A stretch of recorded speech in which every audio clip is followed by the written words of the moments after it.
মূলা শাক পুষ্টিগুণে ভরপুর একটি উপকারী সবজি। শীতকাল মানেই হরেক রকম শাকসবজির সমাহার, আর এই তালিকায় অন্যতম হল মূলা শাক।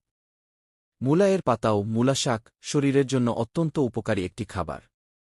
অনেকেই এটি অবহেলা করলেও এর পুষ্টিগুণ ও স্বাস্থ্য উপকারিতা সত্যিই চমৎকার। পুষ্টিগুণ: মূলা শাকে রয়েছে প্রচুর পরিমাণে ভিটামিন এ, খি, ক্যালসিয়াম, আয়রন, ফাইবার, অ্যান্টিঅক্সিডেন্ট। স্বাস্থ্য উপকারিতা: হজমে সহায়তা করে। মূলা শাক ফাইবার সমৃদ্ধ হওয়ায় এটি পেট পরিষ্কার রাখতে সহায়তা করে ও কোষ্ঠকাঠিন্য দূর করে। হৃৎপিণ্ড পরিষ্কার করে। এতে থাকা অ্যান্টিঅক্সিডেন্ট হৃৎপিণ্ডের দূষণ দূর করতে সাহায্য করে। ডায়াবেটিস নিয়ন্ত্রণে সহায়ক। মূলা শাক রক্তে শর্করার মাত্রা নিয়ন্ত্রণে সহায়তা করে। হাড় মজবুত করে। ক্যালসিয়াম ও ভিটামিন থাকায় এটি হাড়ের গঠন ভালো রাখে।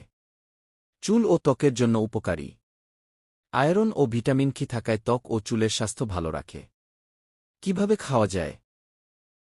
মূলা শাক ভেজে খাওয়া যায়, ডাল বা ছোট মাছের সঙ্গে রান্না করেও খাওয়া যায়।